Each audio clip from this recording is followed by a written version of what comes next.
Good morning students, आप सभी का श्री श्याम विज्ञान एकेडमी की ऑनलाइन क्लासेज में स्वागत है।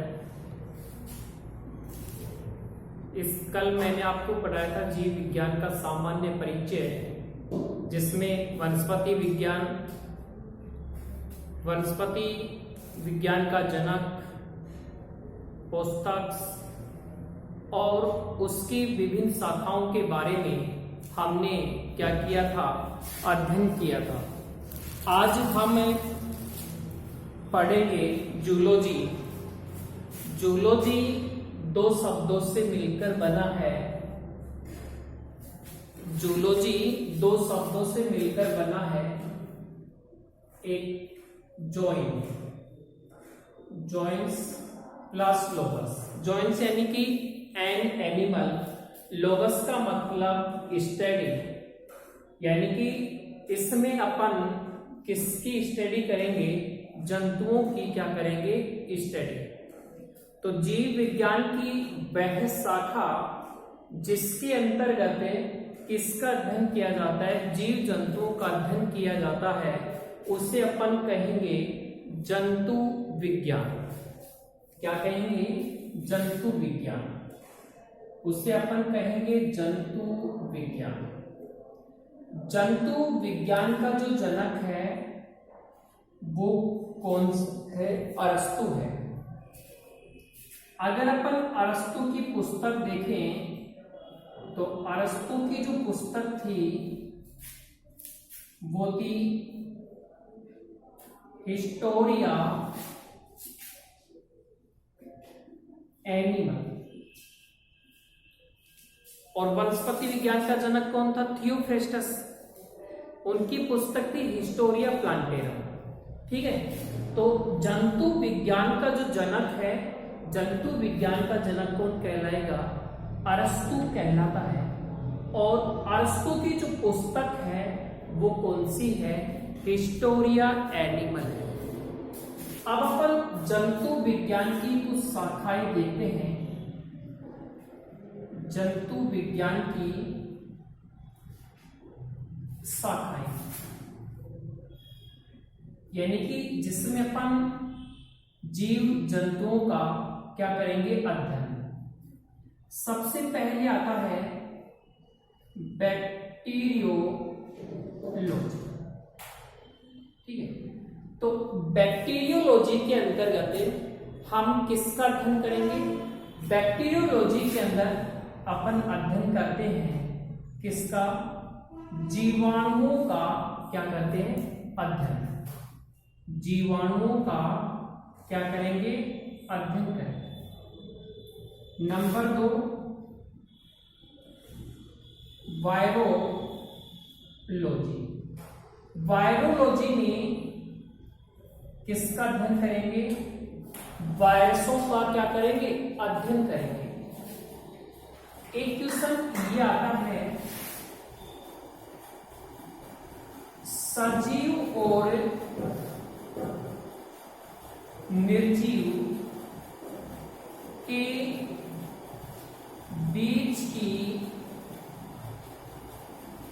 योजक कड़ी वायरस कहलाती है।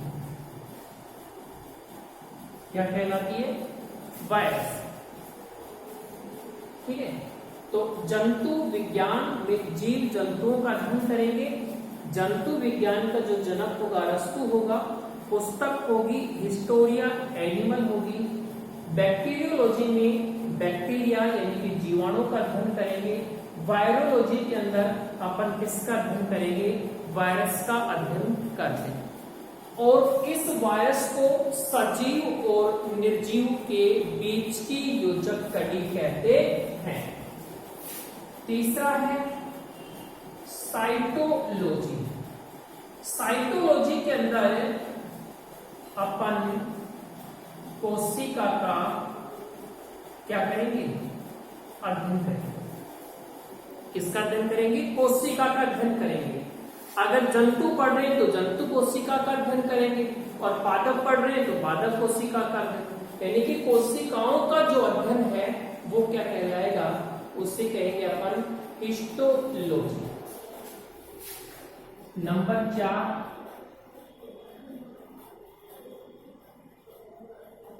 एम्ब्रियोलॉजी। देखो एम्ब्रियोलॉजी में किसका अध्ययन करेंगे? एम्ब्रियोलॉजी के अंदर अध्ययन किया जाता है किसका अध्ययन? एम्ब्रियोलॉजी में अध्ययन किया जाता है किसका अध्ययन? भ्रूण का अध्ययन किया जाता है। Number 5 x biology. ग्रहों पर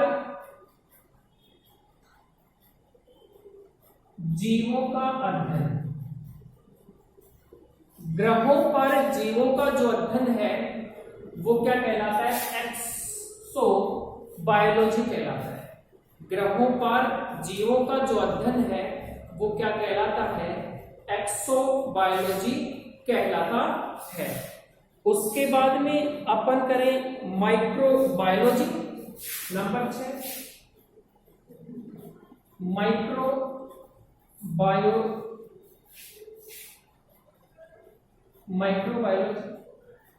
माइक्रोबायोलॉजी में हम किसका अध्ययन करेंगे? माइक्रोबायोलॉजी के अंदर हम अध्ययन करते हैं किसका? सूक्ष्म जीवों का क्या करते हैं? अध्ययन करते हैं। इवोल्यूशन, EVOLUTION, इवोल्यूशन यानी कि जीवों के विकास के क्रम का अध्ययन। जीवों के विकास का क्रमबद्ध अध्ययन कहलाता है इवोल्यूशन कहलाता है। उसके बाद में अगर अपन बात करें इसकी जेनेटिक्स की बात करें, जेनेटिक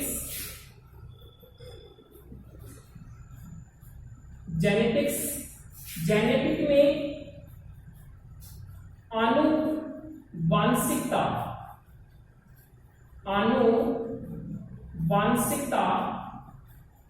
एवं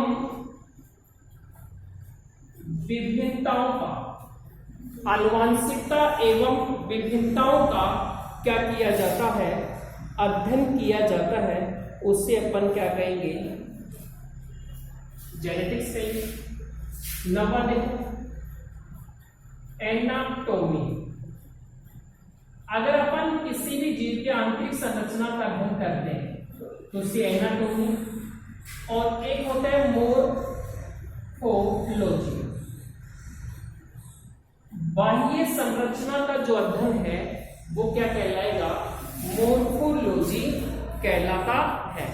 ये इसकी कुछ शाखाएं थी। देखो बैक्टीरिया का अध्ययन बैक्टीरियोलॉजी कहलाता है। वायरस का जो अध्ययन है वो वायरोलॉजी कहलाता है। ठीक है, और वायरस को सजीव और निर्जीव के बीच की योजक कड़ी कहते हैं। कोशिका का अध्ययन साइटोलॉजी कहलाता है। भ्रूण का अध्ययन क्या कहलाता है? भ्रूण का जो अध्ययन कहलाता है एम्ब्रियोलॉजी कहलाता है। एक्स बायोलॉजी यानी कि ग्रहों पर जीवों का अध्ययन क्या कहलाता है? X biology. सूक्ष्म जीवों का अध्ययन कहलाता है माइक्रोबायोलॉजी, और जीवों के विकास का अध्ययन कहलाता है क्या? इवोल्यूशन। उसके बाद में जेनेटिक्स यानी कि जेनेटिक्स के अंदर अपन अनुवांशिक, जेनेटिक्स को अपन क्या कहेंगे? आनुवांशिकी। इसमें आनुवांशिकता और विभिन्नताओं का क्या किया जाता है? अध्ययन किया जाता है। एनाटॉमी में बाह्य संरचना का अध्ययन किया जाता है, चाहे वो जंतु हो चाहे पादप, किसी की भी संरचना कर याद कर रहे हैं तो बाह्य संरचना का अध्ययन एनाटॉमी कहलाता है, और आंतरिक संरचना का अध्ययन एनाटॉमी, और बाह्य संरचना का अध्ययन क्या कहलाता है? मोर्फोलॉजी कहलाता है। तो ये सामान्य इसके बारे में कुछ शाखाएं थी, और भी काफी शाखाएं हैं, लेकिन मैंने यहाँ पर कुछ जो मेन चीजें थी उन्हीं के बारे में आपको बताया। इसके बाद में आपने फॉरेस्ट पढ़ा होगा।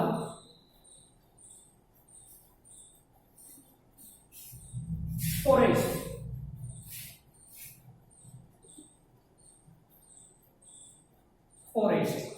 इसको अपन हिंदी में कहते हैं जंगल, इसे ग्रीन लंग्स के नाम से भी जाना जाता है। यानी कि जंगल को या फॉरेस्ट को अपन क्या कहते हैं, ग्रीन लंग्स, यानी कि हरे फेफड़ों के नाम से भी जाना जाता है। अब देखो इनकी फुल फॉर्म देखो, एफ, यानी कि इनसे हमें क्या प्राप्त होता है, इनसे हमें प्राप्त होता है फूड, भोजन। O R E S O T, O से ऑक्सीजन प्राप्त होती है, इससे रेन होती है, वर्षा होती है।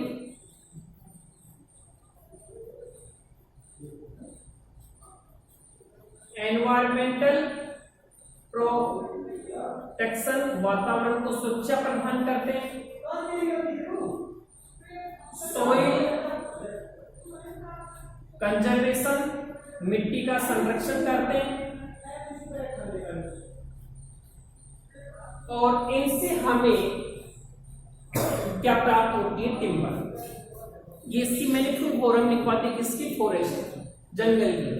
जंगल को अपन हरे फेफड़ों के नाम से भी जाना जाता है। फॉरेस्ट यानी कि एफ, यानी कि इनसे हमें क्या प्राप्त होता है, भोजन प्राप्त होता है।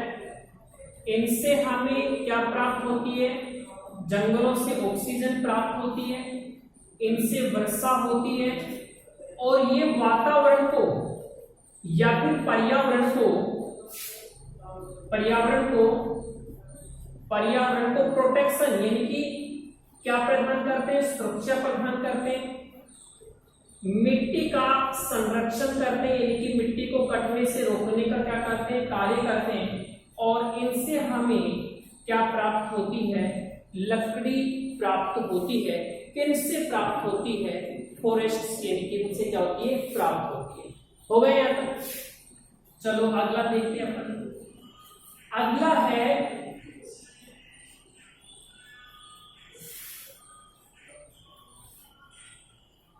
Agro forestry.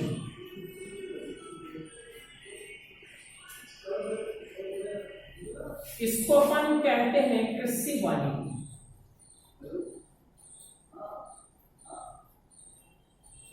यानी कि कृषि के साथ साथ वनों का भी पालन पोषण, यानी कि वनों का भी रख रखाव किया जाता है। और इनसे भी हमें 6 प्रोडक्ट क्या होते हैं, प्राप्त। कौन कौन से, F1, F2, F3, F4, F5 और F6। कौन कौन से प्राप्त होंगे 6 से, वही सबसे पहले फूड प्राप्त होगा, फाइबर्स, यानी कि इनसे हमें रेशे प्राप्त होंगे, इनसे हमें फीड प्राप्त होगा, इनसे हमें फ्यूल प्राप्त होगा, इनसे फर्नीचर,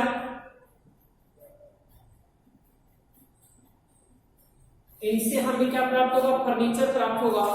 और इनसे हमें फंड्स प्राप्त होगा। अगर अपन बात करें किसकी, एग्रो फॉरेस्ट्री की बात करें, तो एग्रो फॉरेस्ट्री से हमें क्या क्या प्राप्त होगा, एग्रो फॉरेस्ट्री से हमें भोजन प्राप्त, रेशे प्राप्त, चारा प्राप्त, ईंधन प्राप्त, फर्नीचर और फंड्स, यानी कि धन। इनसे हमें क्या प्राप्त होता है, धन। ये 6 प्रोवाइड्स हो गए, यानी कि एग्रो फॉरेस्ट्री से हमें कुल कितने प्रोडक्ट प्राप्त होते हैं, तो कितने प्राप्त होंगे, 6 प्रोडक्ट्स प्राप्त होते हैं। और इनका नाम मैंने यहां पर लिख दिया, ठीक है। उसके बाद में देखते हैं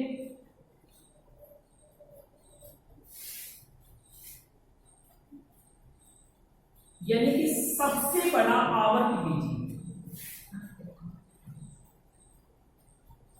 सबसे बड़ा आवर्त बीजी पादप। दूसरा है सबसे छोटा आवर्त बीजी पादप। तो ध्यान रखना, सबसे जो बड़ा आवर्त बीजी है यूके, सबसे बड़ा कौन सा है? Eucalyptus, eucalyptus. और सबसे छोटे की बात आ जाए, सबसे छोटा जो आवर्त बीजी है वो कौन सा है? लेमना है। सबसे छोटा आवर्त बीजी पादप कौन सा हो जाएगा? लेमना। सबसे बड़ा बीज भुजे, सबसे बड़ा बीज तो हो जाएगा लोडोसिया। कौन सा हो जाएगा? सबसे बड़ा जो बीज हो जाएगा लोडोसिया। अगर आपसे पूछे सबसे बड़ा पुष्प, रेफलेसिया। और आपसे पूछे सबसे छोटा पुष्प, तो सबसे जो छोटा जो पुष्प हो जाएगा वो कौन सा हो जाएगा? वो हो जाएगा वुल्फिया। सबसे बड़े बीजांड पूछे तो सबसे बड़ा बीजांड होगा इसका, साइटस का। यदि आपसे पूछा जाए सबसे बड़ा ब्रायोफाइटा,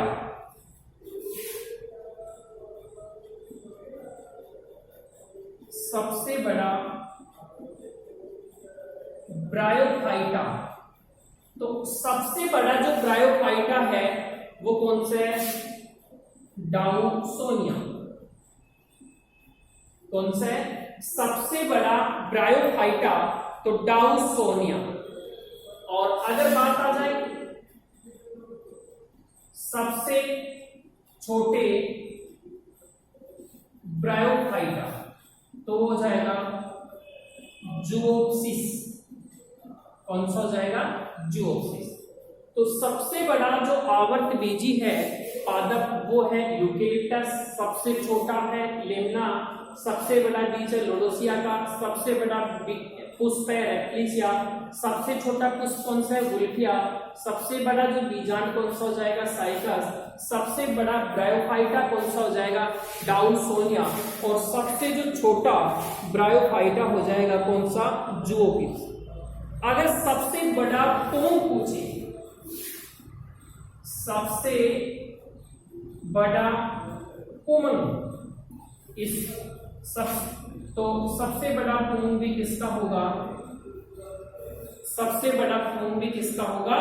साइकस का होगा। ये कुछ मैंने आपके लिए जो पॉइंट दिए थे। और अगर इसमें आपसे पूछ लिया जाए कि सबसे बड़ा अनावर्त बीजी तो सेक्वोइया हो जाएगा, और सबसे छोटा जामिया पिग्मिया हो जाएगा। तो ये आपको याद रखने इंपॉर्टेंट, ठीक है। इसके बाद नेक्स्ट क्लास कल